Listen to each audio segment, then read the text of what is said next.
I forget the name, U-571 or something. Yeah. He was doing a German submarine movie. Here? Here. And he made the gimbal. You remember the gimbal? Oh, I do. Yes, that's right. The yes. giant monster, gimbal. Yes. Run by huge electric motors. Yep. And they had brought in a big diesel generator, which was not good enough for it. So we literally ran cable from 3 other stages and put it through there were 480 volts. We had to step up. It was this huge bit of engineering I pulled off and made it all work. And when we came in for the demonstration, when Dino came in, he came in and he sees me in the back there and he gives me the look. It's like he doesn't know who I am. He has the look. Oh, wow. And and you see him every once in a while, he's looking at me and he's trying to figure out who I am.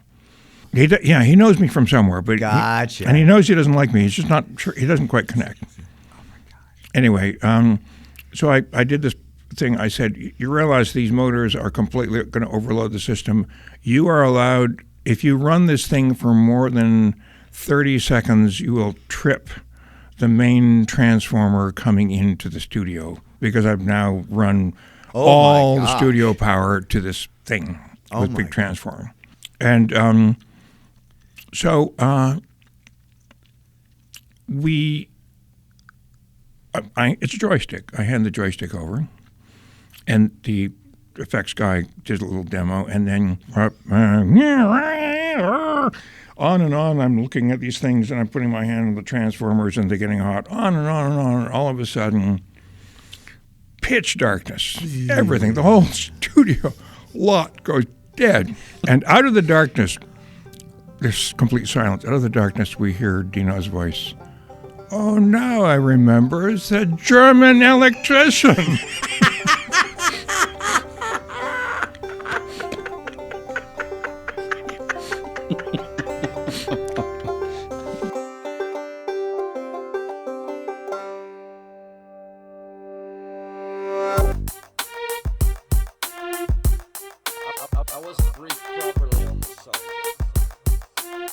Jock Brandis, welcome to Rap Beer. Good, and thank you for bringing Mr. Rob Hill here. This has nothing to do with the fist fight we had in that hotel room in Manila, is it? I hope not. We actually did have a fist fight in a hotel room in Manila. But it wasn't between us. No. It wasn't between us. You know, and I think the bigger concern could be the brief kidnapping in Mumbai. Well, okay, there's that too. And we're going to get to all those stories, but I really want to kind of go back to the beginning of the early Dino days. And I know that, I can't remember exactly what year you came, but I just know that you were one of the original, you were one of the OGs. Give us a little background on that. Dino was making movies in Toronto, and we did Dead Zone, which was David Cronenberg directing, Christopher Walken, Michael Sheen, some big names. It's a great movie. I remember it still. Anyway, he when we started the picture, I got a memo saying my petty cash was going to be $1,200, and it was back in the days before you could tweak colors on lights and tweak everything on the camera and tweak everything in post. So we had a lot of expendables. A lot of gel and all that, and I went into the office and I said, I don't think I can do it for $1,200, and I was informed that if Dino says it's $1,200, it is. Well, I'd come off a couple shows, and you have stuff left over in your garage from each show, and I have friends on the studio a lot who helped me out. And end of the show, it's January in Toronto, sleet and snow, driving down, miserable weather. I'm in the office to do my final petty cash report for $1,200. And the accountant said, Dino would like to see you.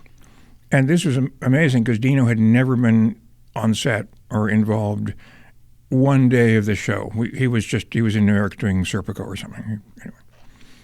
So I went in, there's this little man, Dino, and he jumps up, shakes me hand, says, I want to meet the man who can make the movies for no money. And I said, with all due respect, Mr. Durantis, if you're going to give me no money, I'll spend no money. He said, I give you $12,000. You spend no money. I thought, oh, the old decimal point problem.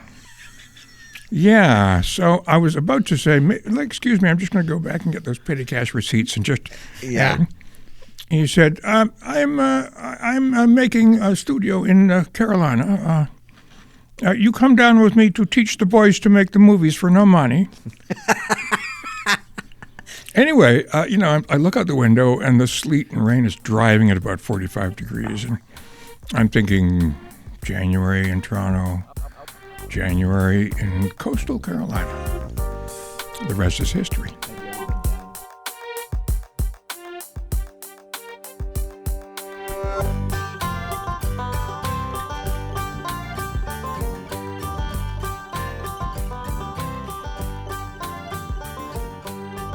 I came down and they were just building Studio 2, and we were the first show we were doing is Cat's Eye. Yep. And it had an Italian, we had a British crew on that one. There was a parallel film with an Italian crew at the time, and he brought in the whole Nannuzzi family. I mean, in Italy, you hire a family. Oh, is that right? And the kids are, in the makeup department, and the brother-in-law's the grip, and you rent a family. You rent the Nannuzzi family. Okay. Which has its advantages, except sometimes you show up and there'd be this steaming thing because suddenly a family feud had broken up, and they're all giving each other the evil eye on set.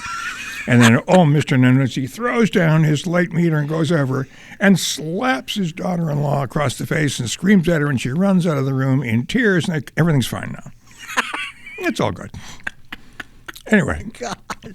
So one of my jobs, they had this idea that since I came from Canada, I could speak Italian. Is that right? Well, there's a lot of Italian-speaking people in Toronto, and, I must have eaten Italian food, so I learned some from the waiters, and so I came down there. My job was to teach the guys who had come down from Shelby, from the Earl Owensby studio. Right. Italian. Oh, that's what your job was? One of them.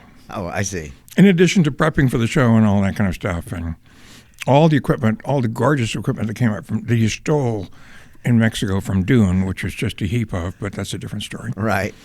So here I am in front of Lighting Grip with LD and Jim Tamaro and Gene Poole. Now, for those of you, there is actually a man named Gene Poole. His parents unknowingly named him Gene, not realizing that this is a really fabulous joke that everyone would laugh at for the rest of the kid's life, not picking up on it.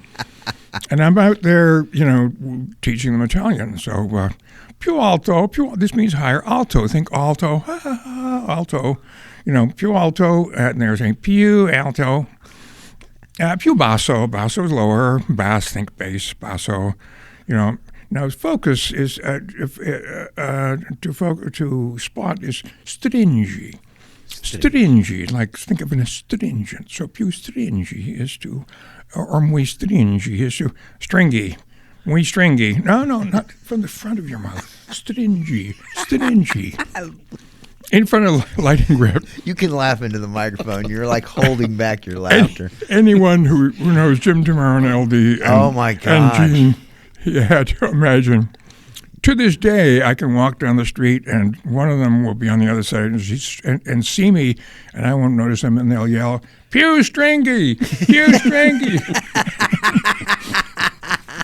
Anyway, it was, and there it was. It was, Dino and Marta, and, it was the gold rush here in town. It was like people coming off the street were making, knowing nothing, we were making $15 an hour building sets and yeah, I was painting. Yep, and I mean this was like the gold rush in town. The streets flowed with it.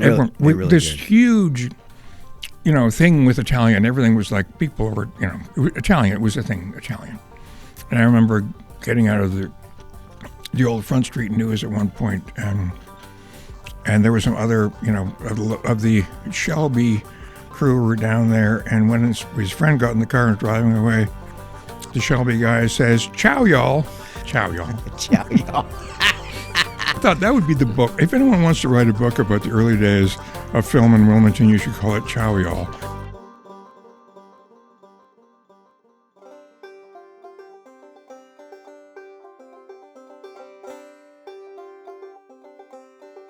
So I was, we were doing I did a bunch of the Stephen King stuff. Oh, yeah. And I kind of got to know Stephen King. And anyway, we're doing the final, there was a deal that Dino had for 6 or 8 pictures, six pictures. Of Stephen King's pictures. Stephen King's pictures. Gotcha. It was the deal. And we have the final production meeting in this building. And we're in, and there's general, everyone's sitting around there. What film? Maximum Overdrive. Okay, very good. Just wanted to... And didn't that deal included that Stephen King would have to direct one of the films? Yes. So at this point, Dino does the openings, and here's Mr. King. And of course, as Mr. King remembers from our initial contract, he will have to direct one of the films, and since this is the last one in the series, at this point, Dino and Stephen King hated each other. Wow. Hated each other. 5 pictures with Dino is Exhausting. one picture with Dino. Right. So Dino says, and as per our contract, Mr. King will direct the movie. And Mr. King says, well, I know it says it in the contract, but I don't know how to direct a film. I don't want to learn how to direct a film. I don't want to direct a film. And there's dead silence, and then Dino looks around, and he said, oh, you do not know how to direct a film? Don't worry. Jock will show you how, because he has the most time. Jock will fix. Because he has the most time. I thought, when was this ever? First of all, it's bullshit. Everyone knows the still photographer and the makeup lady have the most time. Everyone knows that. And maybe craft service. Why doesn't craft service show you how to do it? Because they have the most. So, and that movie just turned into a total disaster, largely because it's all special effects. It's all mechanical gags and stuff. Oh, yeah. And the guys who got the job completely lied about the resume, had never done the stuff before, came up with a fake resume. And this is the special effects guys that built all the gags? Yeah. Okay. And things started going really wrong, and people started getting injured. When your cameraman loses an eye, but trucks were crashing, and it was disaster. We would stand way back when it was effects thing because, it turns out that, so Marilyn Lightstone, who was the production manager, pulls me over. She gives me a couple bills and said, go to Blockbuster. Here's this guy's resume. And go check. Go just rent all these movies at Blockbuster and fast forward to the credits. And he had been a welder on the John Belushi movie in 1942, and that's all he had ever done. But it was he claimed to do all this other stuff. Oh, wow. And despite the fact that people were getting seriously injured, the company lawyer said, well, if you fire the crew now, it will be an admission that you made a mistake hiring in the first place and will be open to a serious lawsuit from Mr. Nanusi, whose eye has been put out. Right. So we have to keep these guys to the end. And you took Stephen King shopping for the 18-wheelers, didn't you? Shopping for it's basically a vehicle movie. It's about vehicles that come alive. And so Stephen King decides that people are going to recognize him as Stephen King. I said, I don't think they will. Oh, no, I'm going to put on his eyes. So anyway, tomorrow morning I'll be disguised. So he shows up with a kind of a thin collar jacket, a stingy brim hat, and sunglasses. And for all the world, he looks exactly like Dan Aykroyd in the Blues Brothers. Oh, no way. You don't realize, but if you put on, you're one of the Blues Brothers. Oh, my God. So we couldn't go anywhere without people wanting his autograph, thinking he was Dan Aykroyd. And then he would sign Stephen King, and they would say, well, what the fuck? What is Anyway. So we would go to truck lots, right? Across the river, 421. Right. And Stephen was casting for actors. They were selling trucks. So we would go in, and Stephen would walk down the line, and the salesman in the seersucker suit would say, well, it's got with the twin turbos and manifold and the triple twist Russian hemp seat covers and high tensile steel ashtray. And Stephen would be looking at this thing. He'd say, I think it's smiling. I mean, I see this truck and I see a truck that smiles. Do you have a truck that frowns? So the salesman is like, and this one has, an air release fifth wheel and blah, blah, blah. And he said, that one where the eyes are a little, the eyes are a little closer together, because I think the eyes are a little kind of far apart. Going around we ended up buying everything, but the worst thing was we didn't have the hero truck, the Happy Toys truck, which had to be bigger and better and meaner. Right. And I said, well, we'll get something and it'll be all okay. That night, he's watching TV and he's watching the Discovery Channel, and he sees one of these shows about trucking in the high Canadian Arctic in winter, where they have these massive tractor trailer trains of 8 trailers going across the frozen everything, right. like a bat out of hell. And he comes back and he says, I want you to go up to Canada and get me one of them.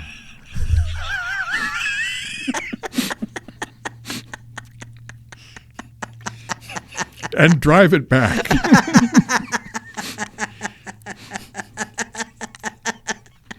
Did you? Which I did. The problem was I got to the American border and they say, well, where's the DOT approval on this? Oh, no. And I said, well, it's a Kenworth, right? He said, yeah, it's a Kenworth, but where's the DOT? I've never seen a Kenworth like this before.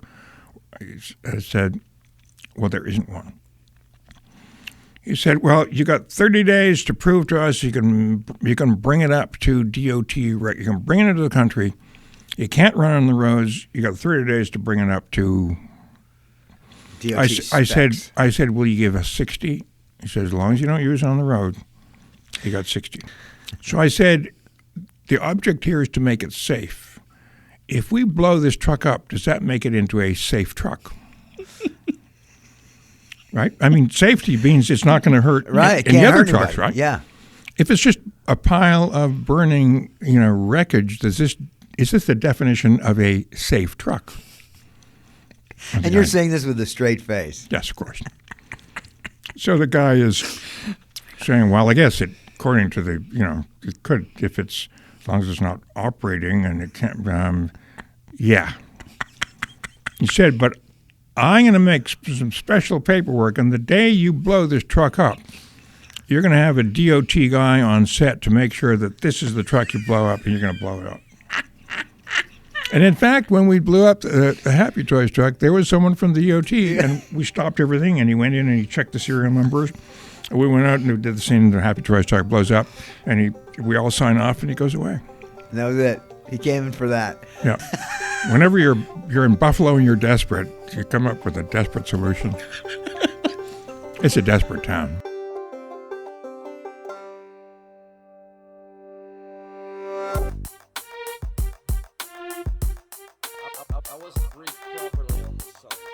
At some point, you wrote a book. I did write a book. And as self-published. And it's brilliant. Everyone should buy it. Everyone should buy it. Can you talk about that? It's called The Ship's Cat. In my life, I've made some really bad career decisions. I mean, I think I'm the champion of really bad career decisions. But I think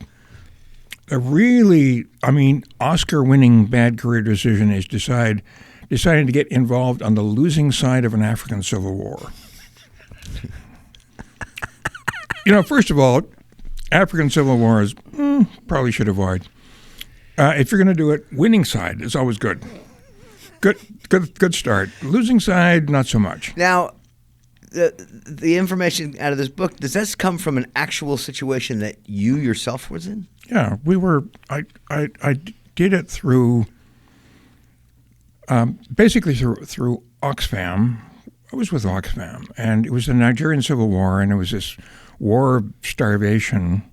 In Nigeria, it's the Nigerian Civil War, 1970-71. And the Nigerians had basically surrounded this breakaway state and are just basically starving them to death, kind of Gaza-like thing.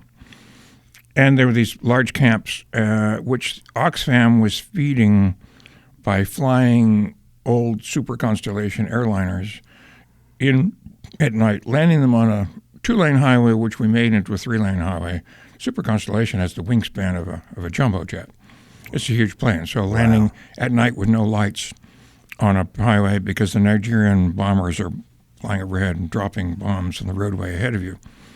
Anyway, not recommended thing, but in theory, I was the load master, and at night and a mechanic in the daytime. How old were you? I think old enough to know better. I think it was about 23, 22, 23 then. Wow. And, well, hell, I was born in 46, so I would have been 24. Yeah. And, I don't know why, but at a certain point, the amount of general misery and death involved was kind of stuck in my brain. We would bring dying, starving babies back with us. We'd fly over there with food, and then we'd bring them back to a hospital that was run by some nuns. We're flying out of a Portuguese prison colony. Not necessarily. This is not like Club Med. This is a Portuguese prison colony, and they let us use their airfield. Wow. And we'd bring, dying babies back, starving babies, and there'd be like 23 or 22 or 23 on a flight. And it was quite usual that one of them would die on the way, and I would just do I call it the burial at sea. We're flying over the sea, and the planes didn't have doors. It was always cargo doors were open. Right. And I would just kind of stand there in the wind and, and say some nice things. And yeah, so someone said, if you write it all down, it'll be out of your brain. What they used to do in Africa was if you have nightmares and torments, you carve a statue of your nightmare, and then now the torment has been taken out of your mind, and it's now you literally have removed it from your brain to an object, and now you can control that. You can put that in the corner of your room, and it is now you've trapped it. Someone said write a book. So I was a new parent, and I had a new computer, and I wrote this book and self-published it because I don't think anyone really. It was not the sort of thing people really want to read, probably. Anyway, done.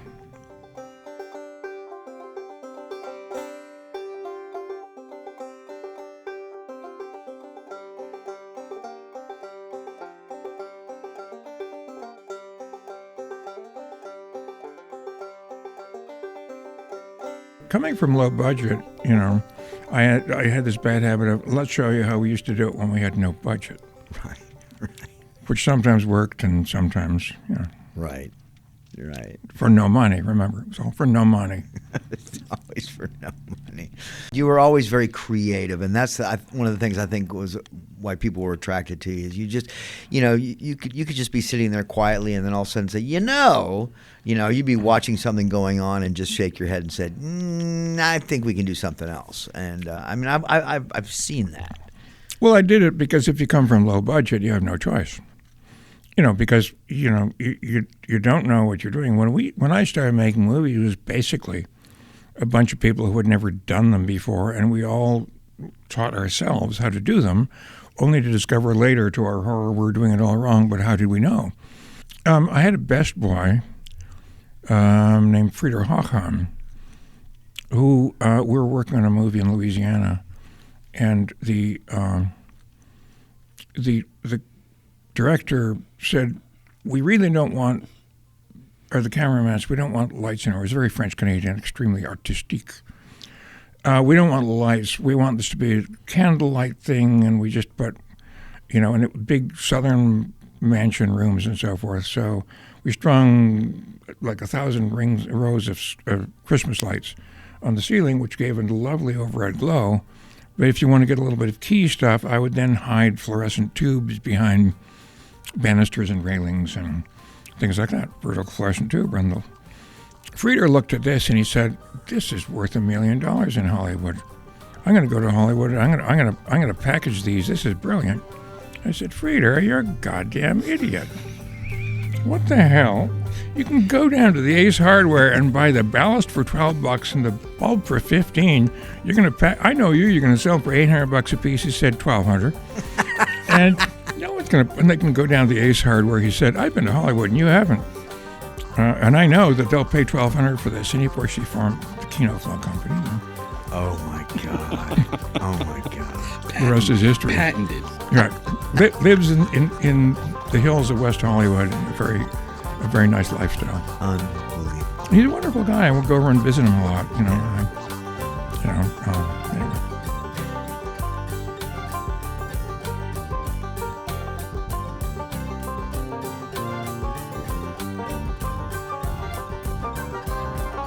She said it's paradise over here. And, last time I'd left Africa, it was like under a hail of gunfire, like in under torturous circumstances. I mean, literally just running for the planes and getting the hell out of there. She said it's paradise. I thought, that could be quite healing, going to Africa. And, Right. And I'm a fix-it guy, and I went over there, and we had a solar water system that had given these people clean drinking water because it was the center of a cholera epidemic because the wells were shallow, and so it was deep water. And it wasn't working well, so I went there and I fixed it. And on the way, the night before I left, there were women sitting around and it was paradise. It was this gorgeous, beautiful, fabulous little village. Mm.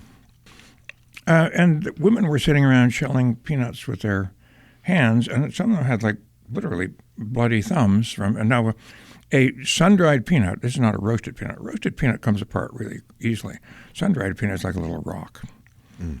I mean, they're really hard to open, and they're smaller. We have big peanuts here; they're smaller, but it's a real cash crop. I mean, that's a product that'll can make some money. I mean, you can bring a pile of firewood and get a little money for it, and you can get some corn. But everyone's bringing corn and firewood. But peanuts are always sought after, because they're such a pain in the ass to get out of the shell. So she said, when you're back in America, can you find a hand-operated peanut sheller and send it back to us? And I said, absolutely, of course.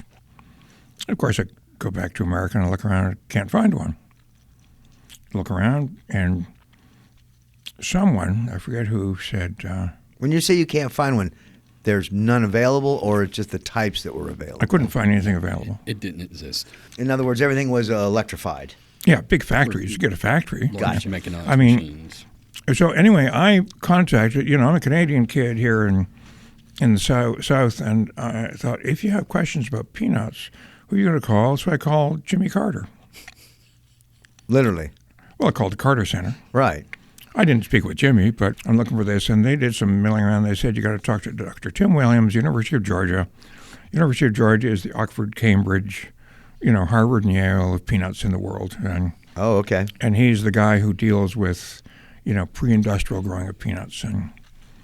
And Tim, who I really learned to love, was in a big hurry, and this guy is phoning him up and wasting his time about this. He said, well, it doesn't exist, and don't bother trying to figure it out because better men and more money have failed. Well. Oh, you just threw. You lit the fuse. That's it. You lit the fuse. That's it. Yeah. Anyway, so we, it was. He did say. He said, but I'll send you a sketch because there's some weird guy in Romania who sort of does this, and we tried to make it and it didn't work, but it might be an idea. And he sent me what in the end was an upside down kind of version of what would work, which is a kind of a cone within a cone, and he tried to make it of metal, and it didn't. Anyway, but it gave me the idea that if you turn a rotor inside, and so we ended up making one, and again, I insult everyone along my road to success, and they still love me for it. I don't know why. It's true. Am I right? You're not wrong. No, there's not wrong. I'm really good with people giving me great ideas and me telling them they're damn idiots.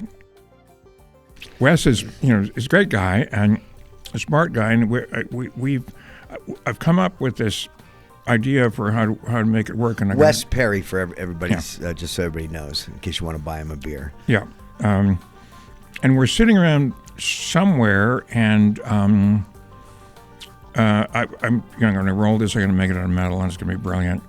And Wes said, they don't need one of these; they need thousands of them. Why don't you? This is a crazy idea, but why don't you make a mold, and you can make these things out of concrete, and that way you can send a mold over, and they can just make lots of them using the concrete mold. I said, Wes, I thought you were a smart guy. You're a goddamn idiot. And I'm walking, I'm literally in the parking lot when it goes, holy shit, that is absolute genius. And I went back in, and fortunately, it was like near a convenience store. I got beer, and I brought it back. And kissed him on both cheeks, and that was that.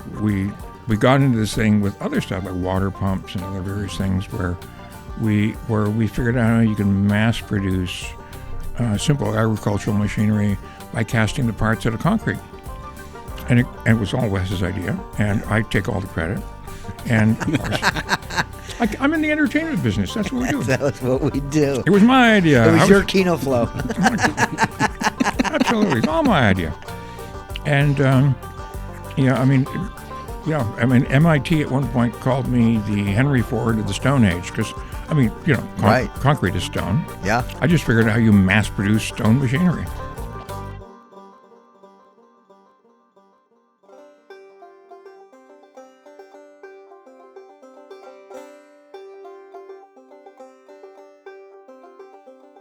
I would like to introduce Rob Hill. Rob and I, we were documentary partners.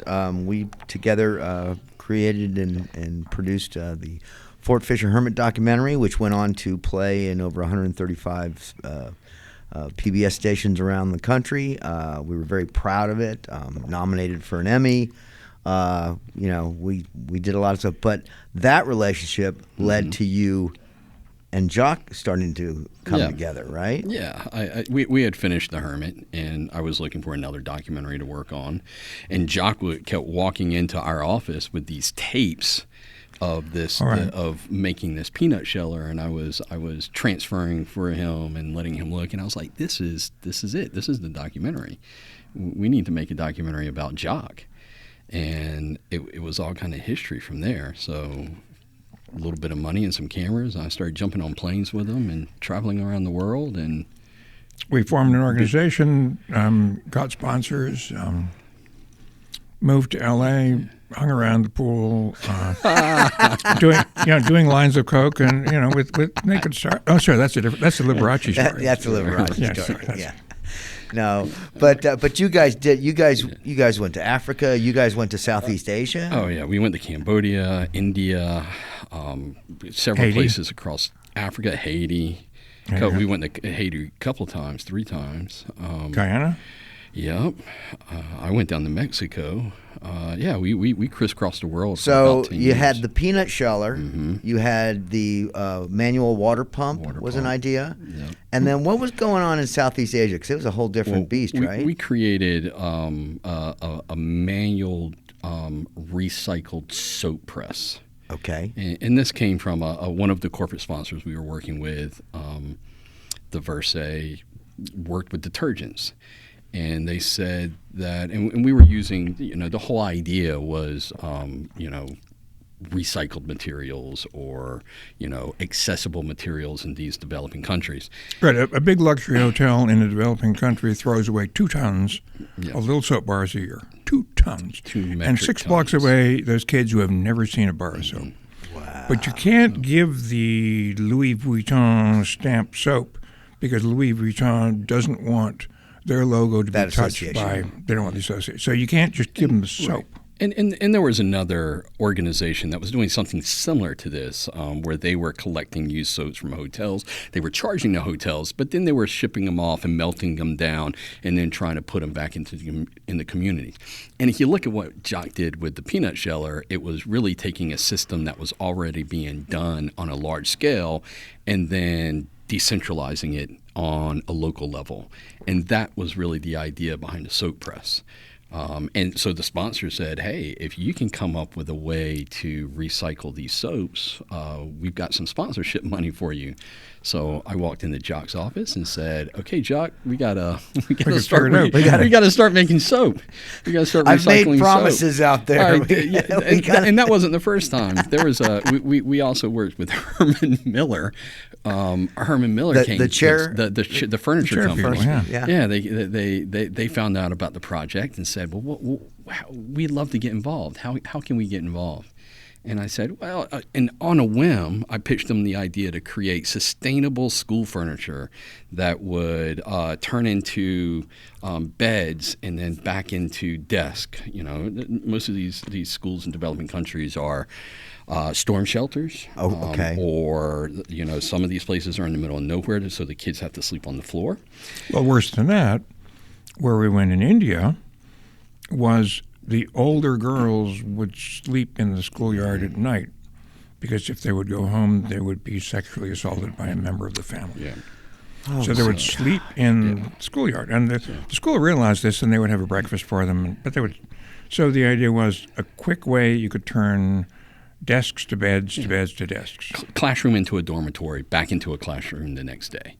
But Jock walks into the office. So you go to him and you say, "Hey, we desk to a bed. We got to make furniture." Go. He comes into the office and he says, "So how did the meeting go?" I said, "It went great. They're giving us money. I made promises, but you've got to make furniture." And he leaves, and he comes back 2 days later. And he says, "I'm sorry I stormed out so angry." And I was like, you stormed out angry? I thought you just left. Yeah. He's like, "Yeah, I was pretty peeved at you." And he said he went home and he kicked the chair that he made, and he went into the other room and he kicked the desk that he made, and then he kicked the table he made. Yeah. And he said he realized he made furniture. I've been making furniture all my life. Oh my God, that's beautiful. So that took us to the Philippines.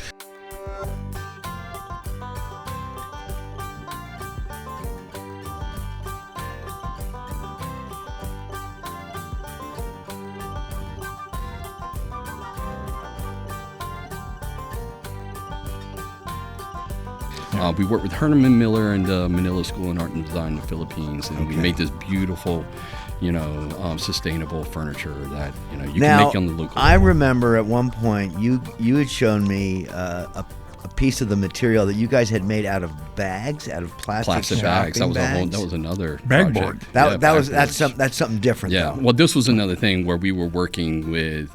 It was the same company that they, detergents. They had plastics and they were also making shrink wrap, and that was another. That was another. They came to us and said, "Well, what can you do with shrink wrap?" Because we got tons of it. We got tons of it. They would have these big reels that they would send, and it was in developing countries for like the slaughterhouses, and they were packaging up meat. And on these giant reels, you would have a really large amount of this plastic wrap left over that would just get thrown away. And Jock said, "Well, we're going to recycle it." And the people at the company said, "You can't recycle it. There's a whole process. You got to break them down into pellets and chemical washes." And Jock said, "Nope. Get them hot and make them like cheese sandwiches, melted cheese sandwiches. Melt them down." Well, now, again, I'm just remembering when you guys showed it to me. You guys actually figured out or you were experimenting with a way with solar to melt the plastic. Did that ever come to fruition? Well, it would have worked better, but here's the catch. And with us, there was a lot of the time it was the catch. So we were going to do this in Nairobi, and we did not realize that the reason that the British colonials loved to settle in Nairobi is it's high enough up in the mountains to be a little cooler and above the mosquito line. It's also almost wrapped in clouds most of the time. It sits on a plateau, so you think Africa, Kenya, Nairobi's overcast. It's overcast. All the time. It's the London of Africa. Yeah. Really? Yeah. I had no idea. Nor did we. so solar's not real big there. Well, That's what you're saying. We built this very complex contraption, and it was a series of reflective panels that was on a swivel and a tilt, so that we could angle it towards the sun. Right. And underneath it were these metal plates that we could lay this plastic. We could lay the plastic in between these metal sheets, bolt it down, and then the idea was the sun would refract in this giant reflective chamber. And you'd be cranking out And it would have worked in Mombasa. And But the we bottom weren't in Mombasa. there was tempered glass in the bottom, Right. And the idea is that this would heat up to a point that it would melt, and it worked here. It worked beautifully when you had the right sun. Well, I mean, you showed me a piece. Yeah. I'm assuming it was made that way. Yeah, it worked. It worked beautiful. Well, 2 weeks in Nairobi, and we got 1 day of sun. Which was before we actually got our shit together. Right. Well, and we had to rebuild it. So we broke it. We built it here in Wilmington. Then we broke it down, and then we shipped it over to Africa. Right. And that was enough. So it got held up in customs. So there was delays and bribes, and then we finally got it. We had to build it, rebuild it, and then start operating it. And it just didn't quite work the way we wanted it. It was to. cloudy. It It needs cloudy. bright sun. Yeah, all day long. Yeah. Because then you could just keep moving around. Because I just remember how hard Sturdy.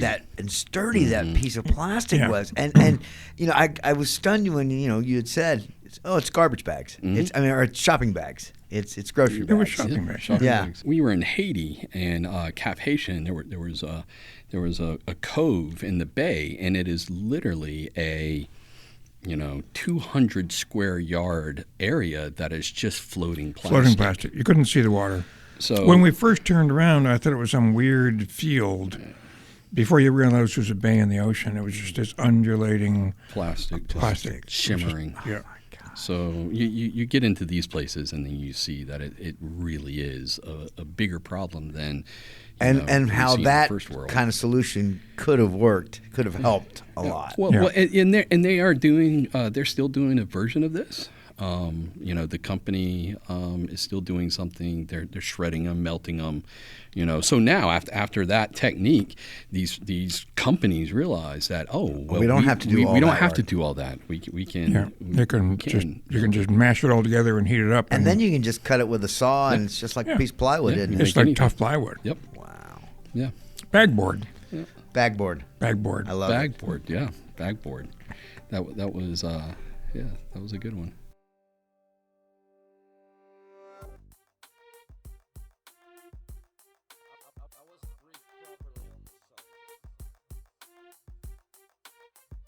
Haitian rum is the best in the world. Right.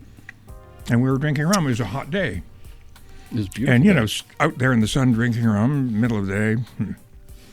So, you tell the story? Sure. I'll interrupt. Well, we were sitting there, and it was that we were there early, and there were no people there, so we made friendly with the guys next door, and they had the coffee company, and they looked at Jock and said, "Hey, we wonder, could this husk coffee?"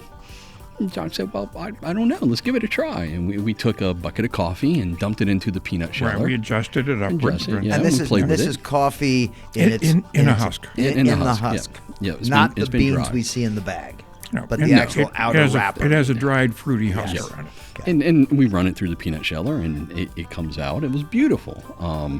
Well, not even a half hour later, a whole swarm of Dignitaries. delegates and dignitaries come up to the Minister of booth, Agriculture. and Jock clicks his heels and starts And with his. they've dog come and to party. see you guys. They've come to see the peanut sheller. Okay. Yes. Full Belly Project. They had the booth, the tent, and Jock gives his spiel and dumps in peanuts and turns the handle. And their jaws open in disbelief because peanuts are going in the top and coffee is coming out of the bottom. And anyone on this planet who can turn peanuts into coffee will be a multi-trillionaire. Or have to run from the mob. And that's what happened. A mob formed. A mob. Really? Word spread like wildfire. He in has a the matter. machine that will turn peanuts into coffee. Mm-hmm. It was, and me with my bad kind of French-Canadian French, trying loudly to explain to these people who didn't give a damn. Oh, and you guys have been drinking rum. Yes, So we fled. We fled. We left everything. We there. just ran away because it was a mob. They would have pulled us to pieces to get the arm of the guy who knew how to do it. you literally had to run for your lives. We fled.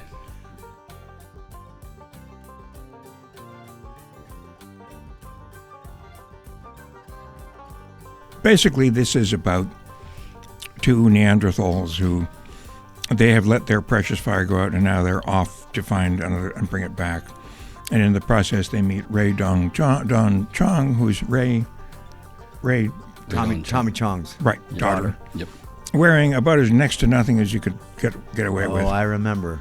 Oh, you remember. I'm pretty sure I was like 13 or 14. They let you in. Anyway, so one of the scenes is the battles these people do on their as they go. It's a buddy movie through all the things that can go wrong. It's a road show. Right, road show. Everything that can go wrong if you're a Neanderthal trying to keep fire. So yeah.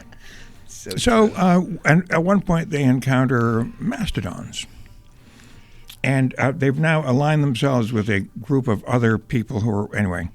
So it becomes our two guys plus some hangers-on they picked up fighting two mastodons. Well, of course, this is before CGI, so we got two circus elephants. And we're shooting in the Great Ontario Northern Woods, just like, so it could be Northern European woods. We strap big fiberglass tusks to them, to their tusks. To their tusks. Right, which they hate because, they have short tusks and now these huge, long things coming in. And then we dress them in suits entirely made of fake wool with two little eye holes in and get them in place and then get them ready with all the cameras. And, the caveman actors are supposed to be on one side with spears doing this. And the trainers are behind the elephants with pokes, with sticks poking them in the ass to make them move forward. Trying to move them forward. So the problem was that, the elephants are kind of swinging their heads back and forth to try and get these fiberglass tusks off. And an elephant is a smooth creature.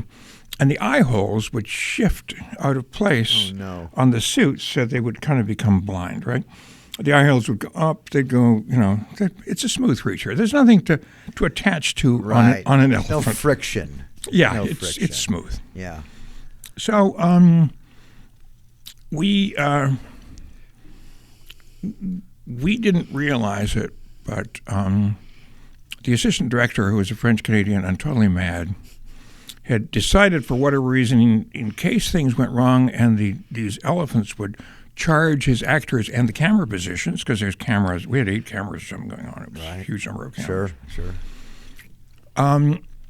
And we that if they would charge them, this guy had he had a blank pistol in his pocket, and he was going to pull this out and fire off blanks. Oh no!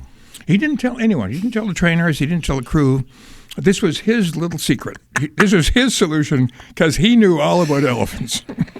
And there's an elephant trainer in this company. In the company. That he could have chatted with. He could have. But no, this is not the French-Canadian way.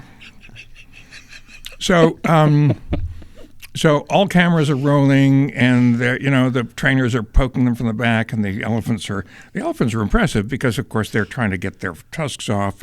They're going blind. They can't see, and the cavemen are whatever. And at one point, one of the elephants kind of breaks loose and starts moving towards one of the cameras, and the trainer and the first AD decides now it's time for his magic. He pulls out his gun and fires off 3 shots. Whereupon, it was three elephants, sorry. Whereupon, the elephants stop, and they manage to kind of look around, and they grab each other trunk to tail, and they run in a circle. What? So you've now got film of 3 mastodons grabbing onto the tail ahead of them, around in a circle. With loosely fitting costumes. Because the end of the elephant act in the circus, these are circus elephants. Okay. To get them to go back to their little tent off to the side was that the master of ceremonies would fire off 3 blank shots by coincidence. And they would grab each other by the tail, turn around in circles, and run off to their little tent. Your camera now sees 3 elephants in mastodons running in circles with a bunch of cavemen going, and then the elephants unfortunately now look for the little tent off to the side, but they're in the Great Northern Woods. But there was a little tent. Oh no! It was the camera tent,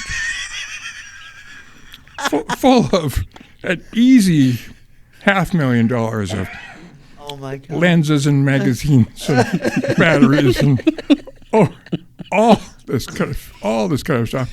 And they try and get into the tent.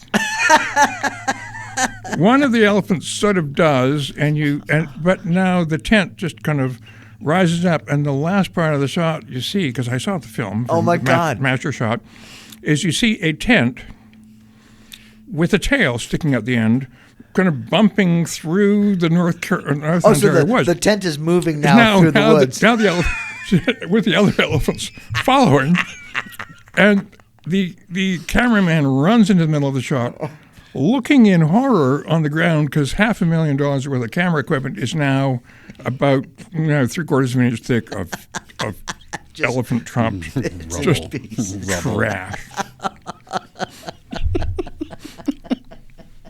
When you see the film, it really, I guess it didn't play well. It's about 15 seconds. If you see Quest for Fire, you can blink and miss it. Yeah. But it's sort of in there. Oh, my gosh.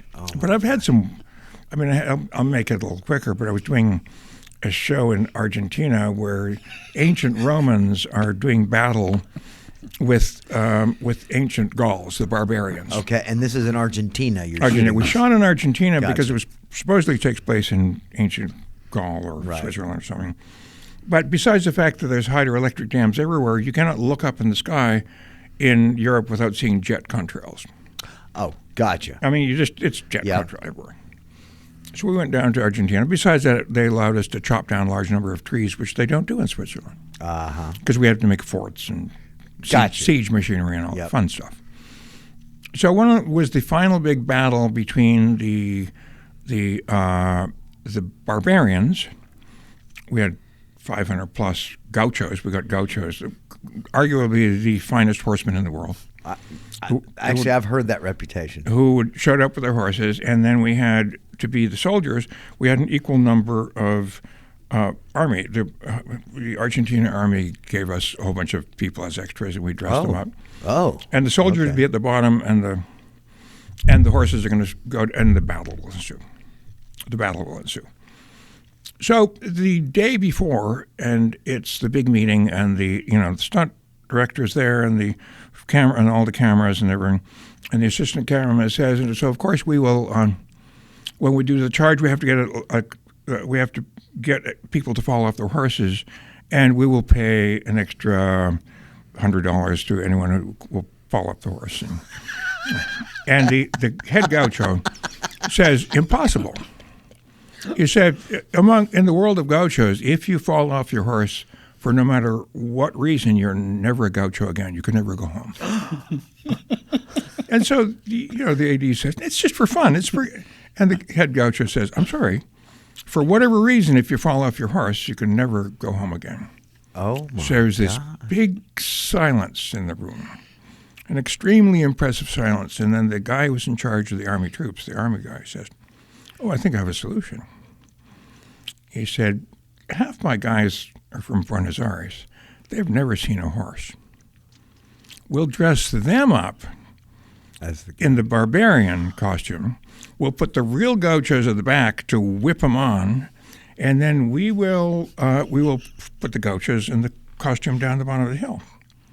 And he said, I'll guarantee you that 10% of the guys will still be on their horses by the time they get to the bottom of the hill. And as a friend of the working man, I, of course, stood up and said, I can't believe we're, and someone said, shh, shh. They lined up all the ambulances behind the army. They called for more army ambulances, which arrived in the morning. They lined them up, behind the row of cameras. Oh, my gosh. And it was brilliant. These guys were flying off horses left, right, and center. It was so believable. So believable. Did everyone live? Yeah, there were no broken backs. There were some broken limbs. Yeah, I'm sure, but everyone lived. Yeah, everyone lived. Yes, no one died, and the horses seemed to be fine. And the gauchos saved face. Yep, they all went home. Everyone got there. They all got to go home. Yeah, no one had to stay. Right. Mission accomplished. Just amazing. Well, did you say the name of that film? I shouldn't have. Normonicus. Normonicus. It's a time travel. Some guy named Norman gets and he's back and yeah. So it's a entirely forgettable. Right. As most of the films I've worked on are entirely forgettable. I used to be in motel rooms on location. I'd be watching a movie and I'd say, "Oh, I worked with Christian Demeter before. I worked with. Oh yeah, I lit this movie."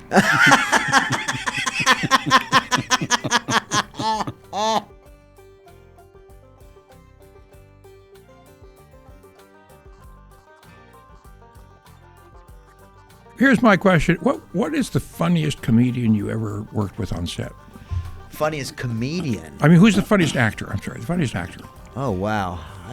Because every once in a while you come across, you're on set, and one of these guys is so nonstop, funny that the crew can't get any work done because we're just all. Yep. And with me, it was Jim Varney. Oh my gosh, I can only imagine. And Tim Curry was pretty close, but Jim Varney. Really, Tim Curry? Oh, he's hilarious, but Jim Varney is like over the top. They had to just cart him off and lock him in his Winnebago because we couldn't get anything done. Oh my God! What film was that? Ernest Saves Christmas. It was the Christmas one. Okay, yeah. He was just brilliant. I mean, he's like Robin Williams.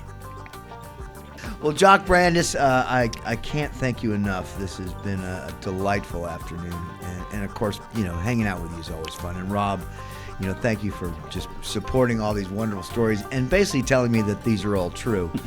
But thank you, both of you guys. Really appreciate it. Now, shall I tell you my real name? Oh. My name is actually Stanislav Vranic. I operate a small hardware store in Stratford, Ontario, and my hobby is to be a professional impersonator. And I'm down here to impersonate Jock Brandis. It's got to be the longest gig in history. It's been a gig. All right, wait till you get my bill. Jock Brandis, Rob Hill, thanks again for being on Rat Beer. Thank you. Thank you. Rat Beer is created and written by Scott Davis and John D. Kretschmer. The music is by Turbo Pro Project. This one-of-a-kind podcast is recorded at the historic screening room at Cinespace Studios in Wilmington, North Carolina. Copyright Bluffco Industry, 2024.